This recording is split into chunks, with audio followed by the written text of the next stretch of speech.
Hello बच्चों, कैसे हैं आप। उम्मीद है आप बिल्कुल स्वस्थ हैं, अच्छे हैं और अच्छे से ऑनलाइन कक्षाओं में पढ़ाई कर रहे हैं। तो एक बार फिर से मेरे YouTube चैनल विज्ञान हर घर बने पाठशाला में आपका बहुत बहुत स्वागत है। चलिए बच्चों, आज हम इस वीडियो में आपका विज्ञान की कक्षा 10 का अध्याय 9 शुरू करेंगे। आनुवांशिकता एवं जैव विकास। आनुवांशिकता एवं जैव विकास। आनुवांशिकता क्या होती है और जैव विकास क्या होता है, हमें इस चैप्टर में डिटेल से पढ़ना है। तो आनुवंशिकी क्या है, इसको हम एक फ्लो चार्ट की मदद से समझ लेते हैं। पहले आनुवंशिकी एक अध्ययन है किस चीज़ का। आनुवंशिकता या वंशागति विभिन्न लक्षणों का पूर्ण विश्वसनीयता के साथ वंशागत होना। ठीक है, दूसरे तरीके से आनुवंशिकी अध्ययन है विभिन्नता या विविधता। यह जनक और संतति के लक्षणों की समानता की अवस्था है। तो आनुवंशिकी क्या हुई? आनुवंशिकी अध्ययन है जनक और संतति के लक्षणों की असमानताओं को समझना और उनके वंशागत विभिन्न लक्षणों को पूर्ण विश्वसनीयता के साथ समझना। ये आनुवंशिकी का मतलब है। ठीक है, तो आनुवंशिकी के दो भाग हैं। नंबर 1, आनुवंशिकता या वंशागति विभिन्न लक्षणों का पूर्ण विश्वसनीयता के साथ समझना, पढ़ना, वंशागत होना। और दूसरा है विविधता, यह जनक और संतति के लक्षणों के असमानता की अवस्था है। तो यह फर्दर 3 प्रकार की होगी, 2 प्रकार की। नंबर 1, शारीरिक कोशिका विभिन्नता, जिसे बोलते हैं हम सोमेटिक वेरिएशन। और दूसरा होता है आपका जनन कोशिका विभिन्नता यानी गेमेटिक वेरिएशन। इस प्रकार जो है यह 2 प्रकार की भिन्नताएं होती हैं।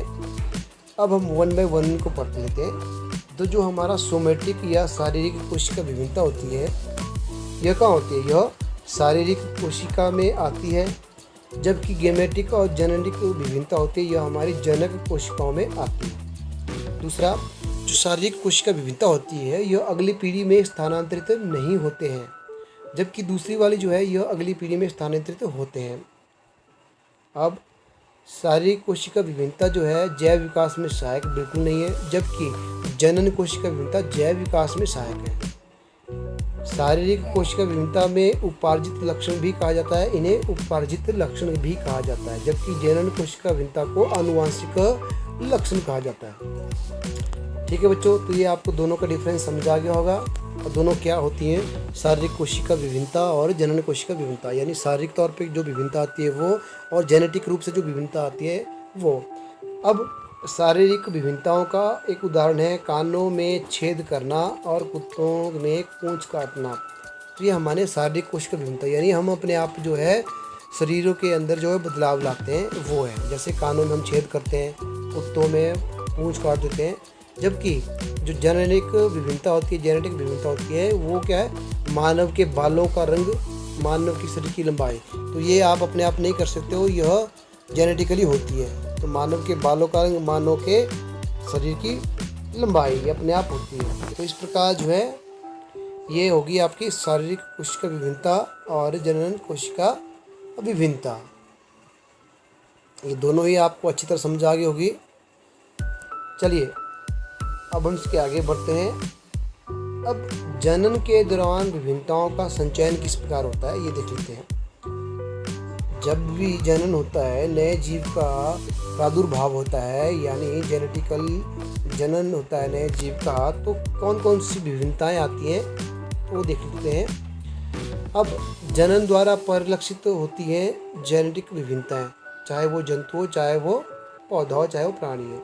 तो ये 2 तरह से होता है, आपको पता है। ये जनन होता है 2 प्रकार का, अलैंगिक जनन और दूसरा होता है लैंगिक जनन। और लैंगिक जनन को बोलते हैं हम एसेक्सुअल रिप्रोडक्शन, और लैंगिक जनन को बोलते हैं हम सेक्सुअल रिप्रोडक्शन। ठीक है बच्चों, उम्मीद है आपको ये भी अच्छी तरह समझ आ रहा होगा। अब एसेक्सुअल रिप्रोडक्शन में देखते हैं क्या होता है। इसमें क्या होता है? विभिन्नताएं कम होती हैं और डीएनए की प्रतिकृति के समय न्यून त्रुटियों के कारण उत्पन्न होती है। जबकि सेक्सुअल रिप्रोडक्शन या लैंगिक जनन में क्या होता है? विविधता अपेक्षा अधिक होती है, यानी अधिक विभिन्नताएं होती है, और क्रॉस संकरण के द्वारा गुणसूत्र क्रोमोसोम के विषयोजन द्वारा म्यूटेशन के द्वारा यह होती है। ठीक है, तो ये थी आपकी लैंगिक और अलैंगिक जनन के द्वारा विभिन्नताएं। अब इसके बाद आता है आपका विभिन्नताओं के लाभ। तो जो विभिन्नताएं उत्पन्न होती हैं एक पीढ़ी से दूसरी पीढ़ी में, उनकी फायदे क्या है देखिए। नंबर 1, प्रकृति की विविधता के आधार पर विभिन्नता जीवों को किस प्रकार के लाभ हो सकते हैं। चलिए नंबर 1 उदाहरण देखिए। उष्णता को सहन करने की क्षमता वाले जीवाणुओं को अधिक गर्मी से बचने की संभावना अधिक होती है। यानी जो उष्णता को सहन करने की क्षमता वाले जीव होते हैं, ठीक है, उनको अधिक गर्मी से बचने की संभावना क्या होती है, अधिक होती है, क्योंकि वो अधिक गर्मी को अवशोषित कर लेते हैं। जबकि जो कम करते हैं वो मर सकते हैं।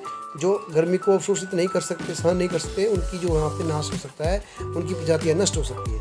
तो ये है विभिन्नताओं के लाभ। हम ऐसी विभिन्नता उत्पन्न करें जिनमें ये गुण आ जाए।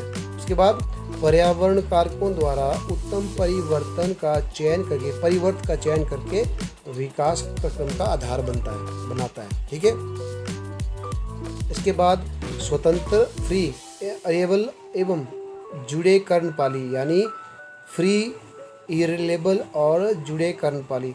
अब कानों की जो नीचे ईयर पिन्ना होता है, जो कानों के नीचे वाली झिल्ली जैसी होती है, आप कान को जहाँ पर आप कानों में रिंग डालते हो, ईयर रिंग डालते हो, वो जगह किसी में वो जुड़ी होती है कान के साथ और किसी की अलग होती है।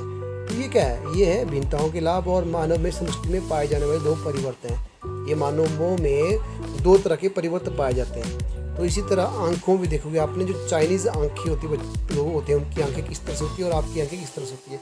तो थोड़ा ये भी विभिन्नता है। तो ये पाई जाती है जेनेटिकली, जो म्यूटेशंस जिसे बोल सकते हैं, या चेंजेस जो जेनेटिकली आते हैं। तो ये थे आपकी विभिन्नता के लाभ। अब हम पढ़ेंगे आनुवांशिकी में मेंडल नामक साइंटिस्ट ने, उन्होंने किस प्रकार योगदान दिया, क्या क्या एक्सपेरिमेंट किया। तो अब हम पढ़ेंगे मेंडल के योगदान को आनुवांशिकी में। तो मेंडल ने वंशागति के कुछ मुख्य नियम प्रस्तुत किए। यानी जो वंशागत जो होते हैं, एक पीढ़ी से दूसरी पीढ़ी में जाने वाले जो गुण होते हैं, उसके लिए मेंडल ने जॉर्ज ग्रेगर मेंडल ने कुछ नियम बनाए। उसने कुछ एक्सपेरिमेंट किए। उसके लिए क्या किया, मेंडल ने आनुवांशिकी के जनक के नाम से जाना जाता है, यानी जेनेटिक्स के जो फादर है उनको बोला जाता है मेंडल को। तो जॉर्ज मेंडल को आनुवांशिकी या जेनेटिक्स का हेरिडिटरी का फादर या पिता माना जाता है, जनक माना जाता है। तो मेंडल ने क्या किया था, मेंडल जो एक्सपेरिमेंट किया था, उसने मटर के पौधों के विपर्यासी या 7 विकल्पी लक्षणों का अध्ययन किया था, जो स्थूल रूप से दिखाई देते थे। तो मेंडल ने क्या किया था, मटर के पौधों के 7 विपर्यासी लक्षण थे जिनको अलग से दिखाई देते, उनका अध्ययन किया था। अब वो लक्षण पढ़ लेते हैं हम, कौन कौन से लक्षण थे। पहला था बीज का आकार। ठीक है, तो पहला लक्षण था बीज का आकार। उसमें प्रभासी विशेषक और अप्रभावी विशेषक क्या होते हैं। तो प्रभावी विशेषक था कि वह बीज का आकार क्या था, गोल, और दूसरा था अप्रभावी, झुर्रीदार। ठीक है, बीज का रंग था पीला, दूसरे का रंग था हरा। तीसरा गुण क्या था, फूल का रंग था उसमें बैंगनी, और अप्रवासी में था सफ़ेद, और प्रवासी में अगले में फली का आकार। तो प्रवासी में था आपका फूली हुई, और दूसरे में थी अप्रवासी में सिकुड़ी हुई। इसके बाद फली का रंग जो था प्रवासी में था हरा, और दूसरे अप्रवासी में था पीला। उसी प्रकार 7वां गुण था पुष्प की स्थिति देखी उन्हें मटर के पौधे में अक्षीय थी, और अप्रवासी में थी अंत्य। ठीक है, अब इसके बाद उन्होंने पुष्प की स्थिति बहुत ही लंबा था प्रवासी में, और दूसरे में था बौना, हाइट वाइज, यानी जो लेंथ थी पौधे की। तो प्रवासी जो था उसमें थी आपकी लंबा वाला, और दूसरे में था छोटे वाला। तो मेंडल द्वारा अध्ययन किए गए मटर के पौधों के विपर्यास विशेषकों के 7 जोड़े बने थे। ठीक है, इस प्रकार इन गुणों को मिलाकर उन्होंने 7 जोड़े बनाए हुए थे।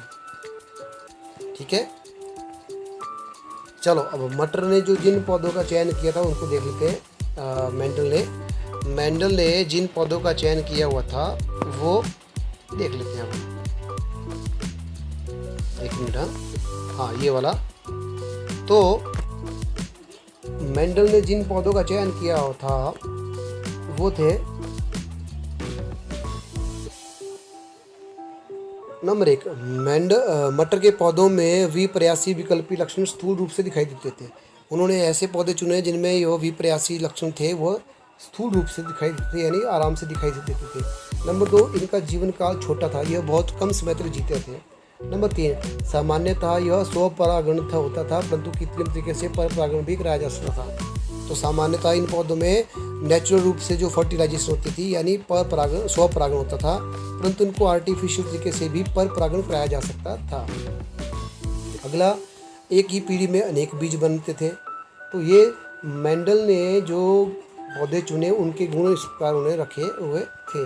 ठीक है, तो मेंडल द्वारा अध्ययन किए गए मटर के पौधों के जो 7 विपर्यास विशेषक थे ये। तो कई बार प्रश्न भी आता है कि मेंडल के अध्ययन जो एक्सपेरिमेंट किया था उसने अपने अध्ययन में जो पौधे इस्तेमाल किए थे उनके लक्षण और विपर्यासी विशेषक बताइए। तो पहला था लक्षण था तने की ऊंचाई।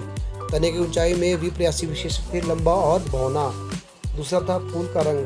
तो फूल का रंग था बैंगनी और सफ़ेद। तीसरा था आपका लक्षण फूल की स्थिति, उसका विपर्यास विशेषक था अक्षीय और सत्य। उसके बाद लक्षण चौथा था आपका फली का आकार। तो विपर्यास विशेषक था इसमें फूला हुआ और सिकुड़ा हुआ। पांचवा था आपका तने की ऊंचाई। तो तने की पांचवा था आपका फली का रंग। तो फली का रंग जो था वह विपर्यास विशेषण में था हरा और पीला। उसके बाद छठा था बीज का आकार। तो बीज का आकार जो लक्षण था उसमें विपर्यास विशेषक था, कुछ बीज गोल थे और कुछ झुर्रियों वाले मुरझाए हुए थे। और सातवां था बीज का रंग।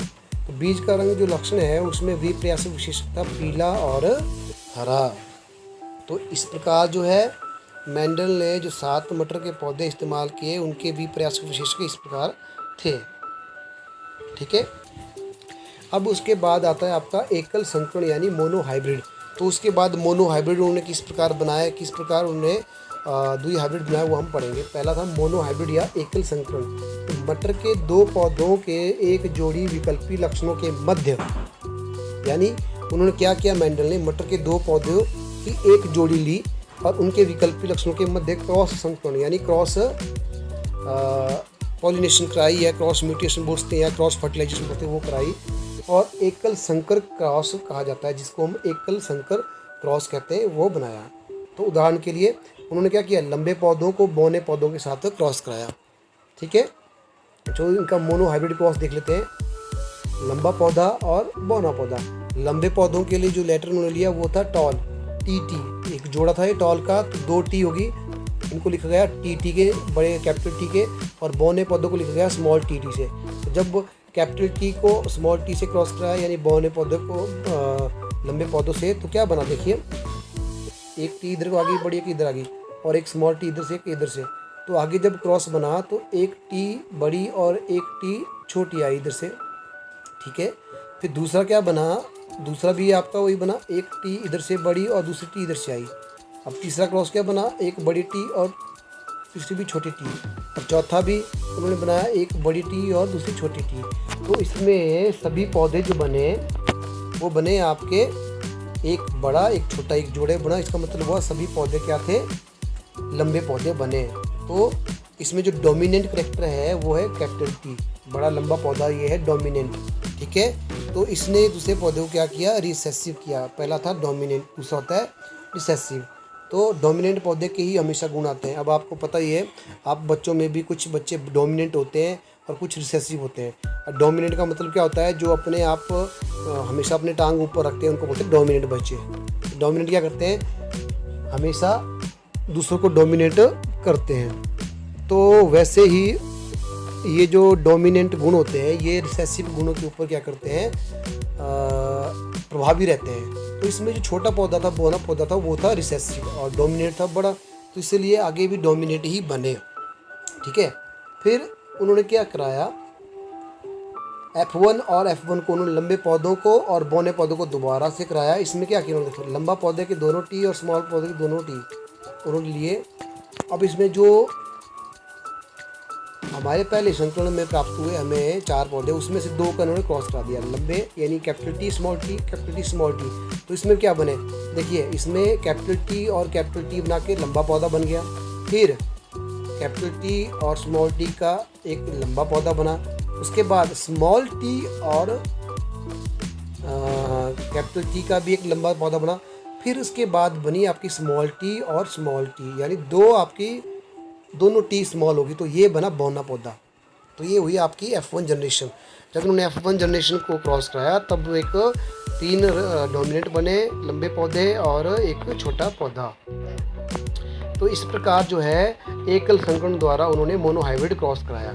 ठीक है, अब मोनोहाइब्रिड क्रॉस के क्या क्या आपके अवलोकन हुए वो हम अगले वीडियो में पढ़ेंगे बच्चों। आज के इस वीडियो को हम यहीं पे ख़त्म करेंगे, इसी टॉपिक पे ख़त्म करते हैं और इसके आगे हम अगले वीडियो में पढ़ेंगे। अब हम क्या करते हैं, आज की जो टॉपिक है जिसकी समझ को परखने के लिए कि आज का टॉपिक आपको कितना समझ आया है, इसके लिए हम एक कार्यपत्र कर लेते हैं। कार्यपत्रक में जो आज के टॉपिक से रिलेटेड क्वेश्चन होंगे वो आपको करने हैं। अगर वो आप अपनी ईमानदारी से करेंगे, इट मीन्स आपकी समझ कितनी है इस टॉपिक के रिगार्डिंग, आपने ये टॉपिक कितना समझा वो आपको पता चल जाएगा। तो चलिए आज के कार्यपत्र की तरफ चलते हैं। तो ये रहा बच्चों आज का कार्यपत्रक। इसमें देख लीजिए आपके 2 प्रश्न दिए हुए हैं जो आज हमने टॉपिक पढ़ा उससे रिलेटेड ही है। तो उम्मीद है आपको वो टॉपिक अच्छे से समझ आया होगा और आप ये क्वेश्चन भी कर पाएंगे आराम से। तो देखिए पहला है आपका आनुवांशिकता क्या होती है, इसको परिभाषित करना है। तो मैंने आपको आज के टॉपिक में अच्छी तरह से समझाया है आनुवांशिकता क्या होती है और इसको आप अच्छे से परिभाषित कर सकते हैं। तो ये आपकी इस आज के टॉपिक की समझ को दर्शाएगी अगर आप कर पाएंगे। दूसरा प्रश्न क्या है, जनन के दौरान विभिन्न तत्वों, ये गलत है थोड़ा सा, यहाँ होगा जनन के दौरान विभिन्नता, विभिन्नता यहाँ पे आएगा विभिन्नता। ठीक है, तो जनन के दौरान विभिन्नता का क्या लाभ है। तो आप ये विभिन्न तत्वों की जगह ये राइटिंग मिस्टेक है, जनन के दौरान विभिन्नता का क्या लाभ होता है ये आपने बताना है। यानी जब जनन होता है तो विभिन्नताएं जब जेनेटिक जनन के द्वारा उत्पन्न होती है तो उनका क्या क्या लाभ होता है वो आपने लिखनी है। तो इस प्रकार जो है ये आपका कार्यपत्रक रहेगा, ये आपने करना है, अपनी समझ को परखना है। तो चलिए बच्चों इस वीडियो को यहीं ख़त्म करते हैं। अगले वीडियो में हम इस टॉपिक से आगे पढ़ेंगे। तब तक के लिए पढ़ते रहिए, अपना ध्यान रखिए।